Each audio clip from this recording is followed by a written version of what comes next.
السلام علیکم میرے پیارے بہنوں اور بھائیوں۔ چند دن قبل ناسا نے اپنے آفیشیل ٹویٹر اکاؤنٹ پر خلا میں ریکارڈ ہونے والی ایک عجیب و غریب آواز کی ویڈیو لگائی جو کہ صرف چند سیکنڈز پر محیط تھی۔ خلا میں موجود آواز سن کر تمام دنیا میں ہلچل مچ گئی کہ آخر یہ کیسی آواز ہے اور کس کی آواز ہے، کیونکہ دوستو آواز کو ٹریول کرنے کے لیے کسی میڈیم کی ضرورت ہوتی ہے۔ سالڈ جگہ پر اس کی رفتار سب سے تیز، لیکوڈ میں اس سے کم اور گیسز میں سب سے کم ہوتی ہے۔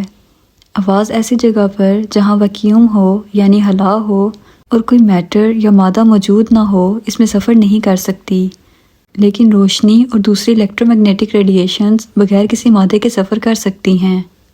مثلا ریڈیو ویوز۔ ان ویوز کو ہم mobile, radio communication, broadcasting, radar, wireless communication اور نیویگیشن سسٹم کے لیے استعمال کرتے ہیں۔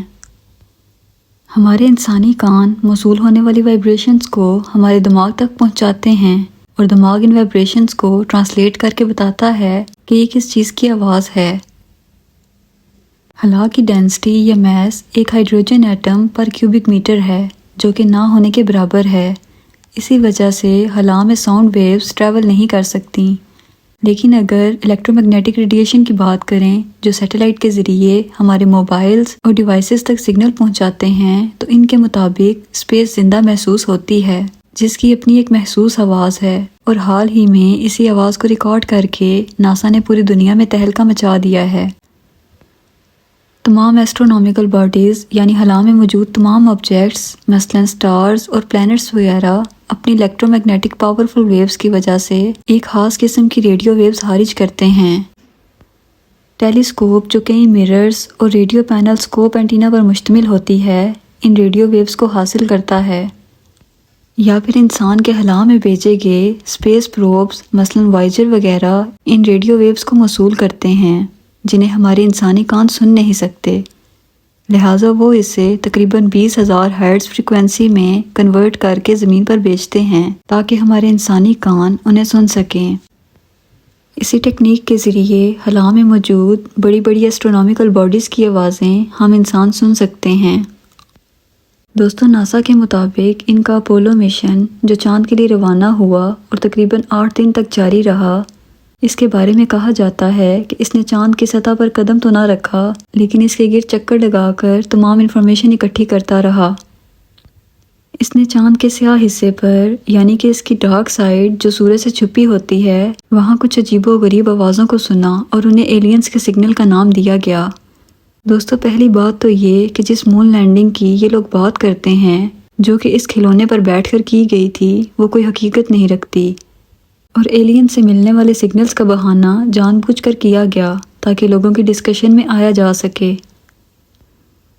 حقیقت تو یہ ہے کہ چاند پر جانے کی ٹیکنالوجی انسانوں کے پاس نہ تو 1960 میں موجود تھی اور نہ ہی آج موجود ہے، اور دیکھا جائے تو اس وقت کوئی اسپیس پروبز بھی خلا میں موجود نہ تھے کہ جن کے ذریعے کوئی ریڈیشنز کے سگنلز موصول کیے جا سکتے۔ دوستو اسپیس میں موجود ان بڑے بڑے آبجیکٹس کا انسانی سماعت کے قابل آوازیں نہ نکالنا بھی کسی مصلحت کے تحت ہے، کیونکہ آپ خود سوچیں کہ خلا میں موجود تمام سٹارز اور پلینٹس ہماری زمین سے بڑے ہیں، اور اگر ان کی آواز انسانی سماعت کے قابل ہوتی تو وہ کس قدر شدید ہوتی، کیونکہ جتنا بڑا آبجیکٹ ہو آواز بھی اتنی ہی زیادہ اونچی ہوتی ہے، اور اگر ایسا ہوتا تو ہماری اپنی زمین کی آواز بے حد اونچی اور ناقابل برداشت ہوتی۔ آپ سورج کا ہی اندازہ لگائیں جو ہماری زمین سے 10 لاکھ گنا بڑا ہے، اور بے شک وہ ہماری زمین سے کئی سالوں کے فاصلے پر موجود ہے، مگر پھر بھی اس کی آواز اس قدر زیادہ ہوتی جو انسانی کانوں کو بہرا کر دیتی۔ دوستو یہ بات ثابت کرتی ہے کہ اس دنیا کے بنانے والے نے اس زمین کو اس میں رہنے والوں کے لیے ایک پرفیکٹ جگہ بنا کر دی ہے۔ اللہ تعالیٰ نے ہر چیز کو انسانی ماحول کے مطابق ڈھال کر اسے انسانوں کے رہنے کے قابل بنایا ہے، جیسا کہ اللہ تعالیٰ سورہ ملک میں ارشاد فرماتا ہے کہ تم نظر اٹھا کر دیکھو آسمان کی طرف، کیا تمہیں ملتا ہے اس میں کوئی شگاف؟ یقیناً آج تک ہم انسانوں کو اس زمین اور خلا میں ذرا سا بھی کوئی شگاف نظر نہیں آیا اور نہ ہی کبھی آئے گا۔